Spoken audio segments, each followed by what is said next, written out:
सत्य समाचार, निष्पक्ष समाचार, समाज बदल्ने हाम्रो अभियान। नमस्कार, यो हो टाइम समाचार। म चाँदनी। सुरु गरौँ मिथिला परिक्रमा प्रसङ्ग सम्बन्धी समाचारबाट। मिथिलाको महाकुम्भको रूपमा मानिने मैथिली मध्यम परिक्रमा सुरु भएको छ। बिहीबार धनुषाको मिथिला बिहारी नगरपालिका कचुरी स्थित रहेको मठबाट डोला निस्केसँगै मिथिला मध्यम परिक्रमाको सुरुवात भएको छ।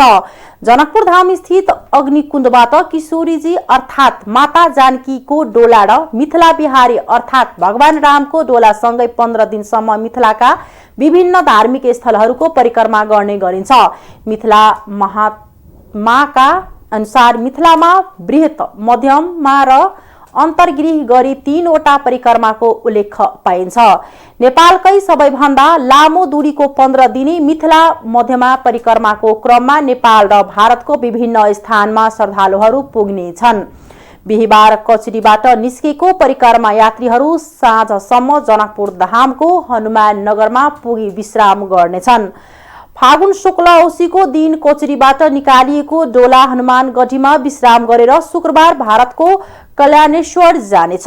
हनुमानगढीबाट निस्केपछि मिथिला मध्यमा परिक्रमाको औपचारिक सुरुवात हुन्छ।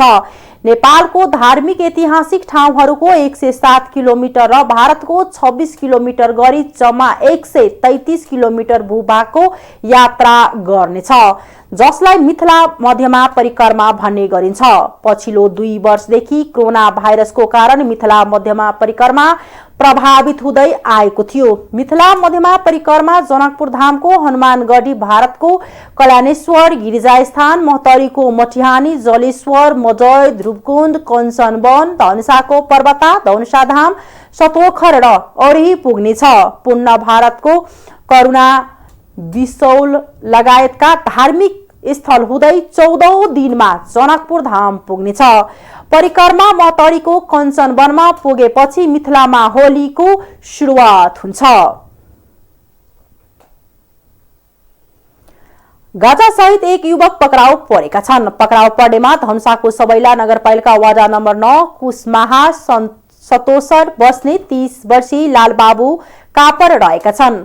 उनलाई प्रहरीले घर नजिकै इलाका प्रहरी कार्यालय सबैला धनुषाबाट गस्तीमा खटेको प्रहरी टोली कालो प्लास्टिकमा लुकाई राखेको 600 ग्राम गाँजा सहित पक्राउ गरेको। कापरमाथि लागू औषध नियन्त्रण ऐन अनुसार पहिलो पटक दिन 10 दिनको म्याद थप गरी अनुसन्धान गरिरहेको जिल्ला प्रहरी कार्यालय धनुषाले जनाएको छ।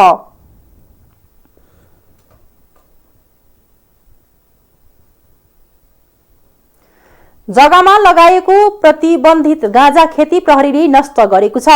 महतरीको एकडारा गाउँपालिका 3 अजमरपट्टी बस्ने गंगा मण्डल, चेतन मण्डल, श्याम सुन्दर मण्डल, दिनेश मण्डल, नागेन्द्र मण्डल र गणेश मण्डलले आफ्नै खेतमा अवैध रूपमा लगाएको गाँजा खेती नष्ट गरेको प्रहरीले जनाएको छ।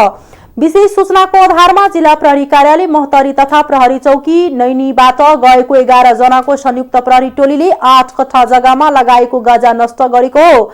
8 कट्ठामा करिब 4100 गाँजाको बोट फडानी गरी स्थानीय भद्र भलादी स्थानीय जनप्रतिनिधिहरूको रोहबरमा जलाएर नष्ट गरेको महतरीका प्रहरी प्रवक्ता डीएसपी प्रकाश सबिसले जानकारी दिए। गाँजा खेती गर्ने मानिसहरू फरार रहेकोले र उनीहरूको खोजी कार्य भइरहेको जिल्ला प्रहरी कार्यालय महतरीले जनाएको छ। प्रदेशका सिराहा जिल्ला स्थित अनरमा गाउँपालिकामा रोजगार संयोजक पदका लागि आज फाल्गुन 19 गते बिहीबार दिउँसो 1 बजे जाँच लिने भनिएकोमा निर्धारित समयमा जाँच दिन उपस्थिति भएका उम्मेद्वारहरू पुग्ने पनि गाउँपालिका कार्यालयमा जाँच लिने कुनै तयारी नभएको र पालिका अध्यक्ष ठक्कु महतोले आफ्नै आसेपासेलाई रोजगार संयोजक पदमा राख्ने तयारी गरेको विशेष सूत्रबाट जानकारी प्राप्त हुन आएको छ। जाँच लिने कुनै तयारी नभएको र पदपूर्तिसँग सम्बन्धित कुनै पनि पदाधिकारीहरू समेतको उपस्थिति नभएका कारण आक्रोशित उम्मेद्वारहरूले गाउँपालिका कार्यालयमा तालाबन्दी गरेका छन्।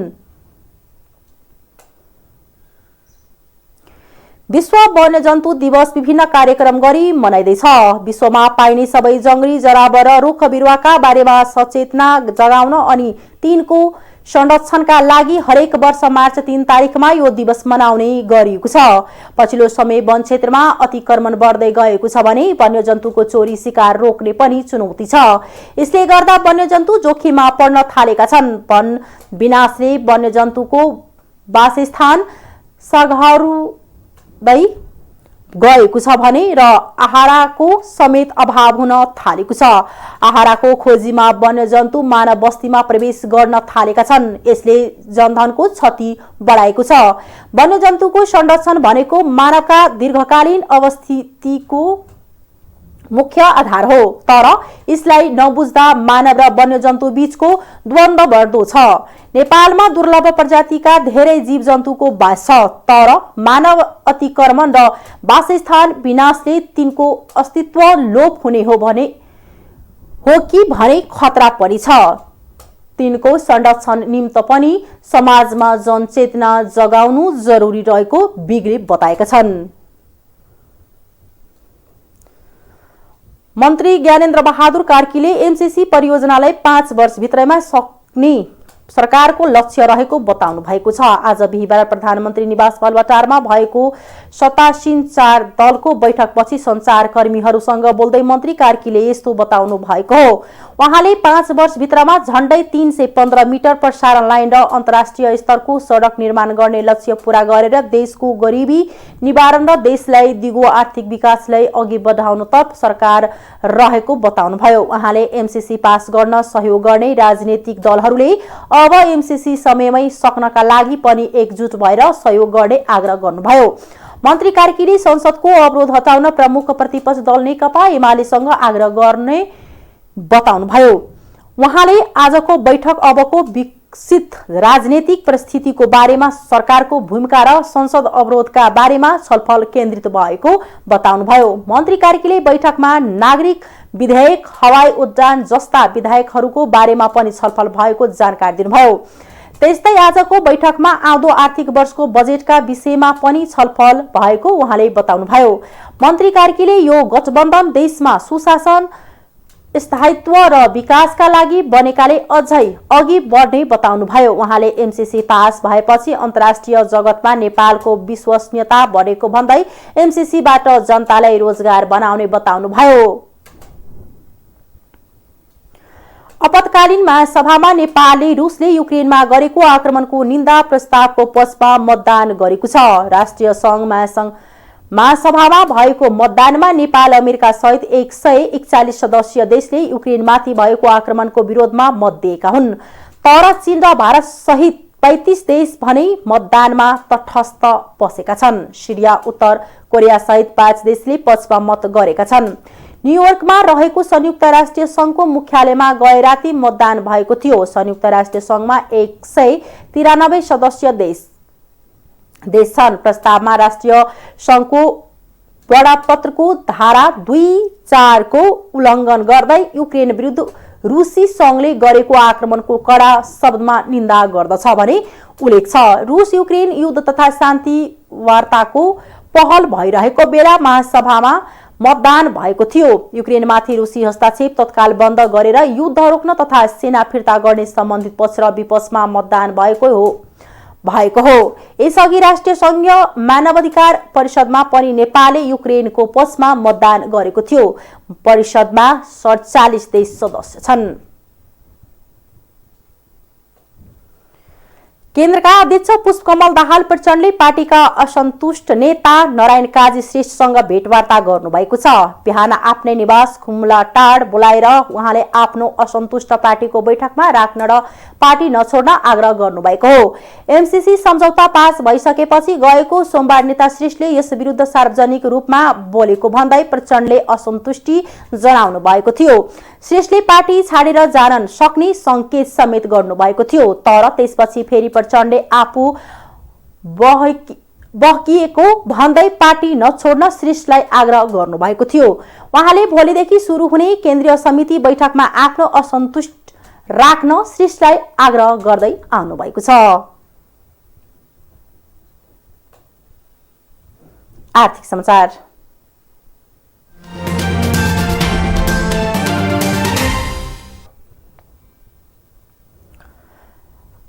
आयात गत आर्थिक वर्ष 2077-78 मा रु 1 अर्ब बराबरको सुपारी आयात भएको छ। विगत 13 वर्षको तथ्याङ्क हेर्दा यस अवधिमा सुपारी आयातको औसत वार्षिक वृद्धि दर करिब 11% रहेको देखिन्छ। कृषि श्रमिकको कमी, सुपारी खेती योग्य कृषि भूमिकाको विनाश, बढ्दो भूमि मूल्य, ठूला कृषकलाई शोषक समानत भन्दै असुरक्षा उत्पन्न गर्ने राजनीतिक प्रवृत्ति, ग्रामीण क्षेत्रमा बढ्दो असुरक्षा, अराजकता एवं कृषिमा ठूलो अनुदान दिने मुलुकको सुपारी उत्पादन रणनीतिका कारण स्वदेशमा माग बमोजिम सुपारी उत्पादन हुन नसक्दा आयातमा यस प्रकारको वृद्धि देखिएको हो। उक्त परिस्थितिलाई दृष्टिगत गर्दै सुपारी उत्पादनमा सही रणनीतिक अवलम्बन गर्ने हो भने मुलुक केही वर्षभित्रै यसमा आत्मनिर्भर बन्न सक्छ। यहाँ प्रस्तुत तथ्याङ्कले सुपारी खेतीमा व्यावसायिक लगानीको उज्जवल सम्भावना रहेको पुष्टि हुन्छ। यसका लागि सरकारले उचित वातावरण सृजना गर्नु आवश्यक देखिन्छ। आर्थिक वर्ष 2077-78 मा रु 1 अर्ब 38 करोड बराबरको सुन्तला आयात भएको छ। विगत 13 वर्षको तथ्याङ्कको विश्लेषण गरी हेर्दा यस अवधिमा सुन्तला आयातको औसत वार्षिक वृद्धि दर करिब 34% रहेको छ।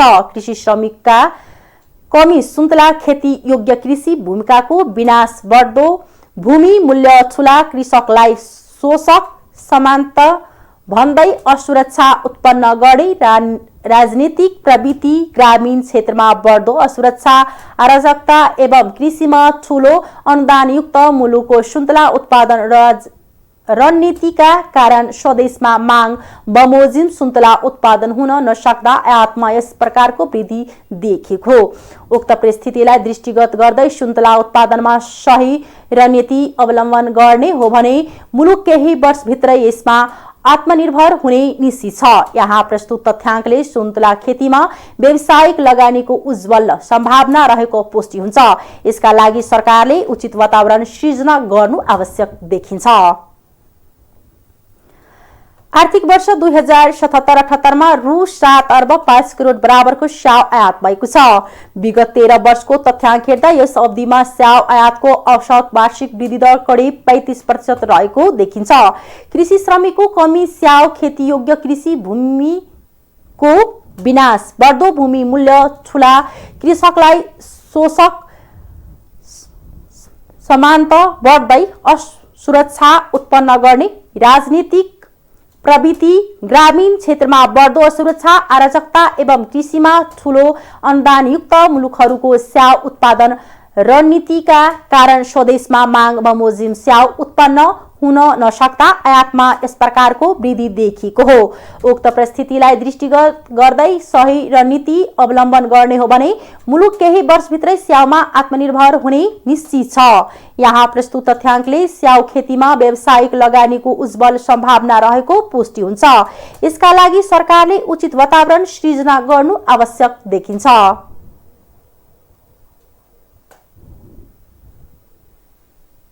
अन्तर्राष्ट्रिय समाचार।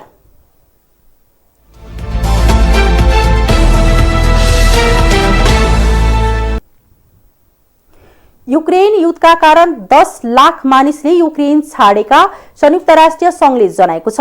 उनीहरू युक्रेन छोडेर छिमेकी देशमा पुगेका छन्। गएको बिहीबार आक्रमण सुरु भएपछि 7 दिनमा 10 लाखले युक्रेन छाडेका र 1 करोड 20 लाख मानिस आन्तरिक रूपमा विस्थापित हुने जोखिम बढेको राष्ट्रिय संघको विवरणमा उल्लेख छ। उनीहरूलाई थप सहायताको आवश्यकता पर्ने पनि राष्ट्रिय संघले जनाएको छ। युक्रेनमाथि अतिक्रमण थालेपछि रुसी रक्षा मन्त्रालयले पहिलो पटक विवरण सार्वजनिक गरेको छ। विवरण अनुसार 500 सैनिक मारिएका छन् भने झण्डै 1600 घाइते भएका छन्। रूस र युक्रेनका अधिकारी बीच दोस्रो चरणको शान्ति वार्ता बेलारुसको सीमा क्षेत्रमा हुने तय भएको छ। अमेरिकी विदेश मन्त्री एन्टोनी ब्लिङ्कनले रूस र युक्रेन बीच युद्ध विराम गराउने कूटनीतिक प्रयासलाई आफ्नो देशले समर्थन गर्ने बताउनु भएको बीबीसीले जनाएको छ। युक्रेनका मुख्य शहरमा आक्रमणका घटना भइरहेका छन्। आक्रमण सुरु भएको 5औं दिन पहिलो चरणमा वार्ता भए पनि सहमति हुन सकेको थिएन। सुरक्षाकर्मीले युक्रेनको राजधानी किएभका नगर नागरिकलाई त्यहाँबाट बाहिरिन भनेको छ। किएभबाट बाहिरिनेहरूलाई रुसी सुरक्षा फौजले कुनै अवरोध नगर्ने रुसी रक्षा मन्त्रालयले जनाएको हो। मन्त्रालयका प्रवक्ता मेजर जनरल इगोर कोनाशेन्कोभले किएभबाट किभ जान चाहनेहरूका लागि कुनै अवरोध नगर्ने बताएका बीबीसीले जनाएको छ। रुसले किएभलाई खाली गराउन चाहेको छ। किएभका नागरिकले रुसी सैनिकलाई रोक्ने प्रयास गरिरहेका छन्। यसैबीच युक्रेनको बन्दरगाह नगर खेआसनलाई नियन्त्रणमा लिएको छ। रुसी फौजको नियन्त्रणमा गएको युक्रेनको यो महत्वपूर्ण सहर हो। त्यहाँ सुस्त गतिमा कार कुदाउन अनुमति दिएको छ भने 2 जना भन्दा बढीको समूहमा नहिड्न भनिएको खबरमा उल्लेख गरेको छ। रुस र युक्रेन दोस्रो चरणको वार्तामा जोड्दैछन्। यो वार्ता बेलारुसको बेलोभेजकाया पुस्चामा हुँदैछ। युक्रेनको प्रतिनिधि मण्डल रुससँगको दोस्रो चरणको वार्ताका लागि प्रस्थान गरेको रोइटर्सले जनाएको छ। तर आफ्नै आदानका कारण दोस्रो चरणको वार्ता सकारात्मक हुने सम्भावना कम छ। खेलकुद समाचार।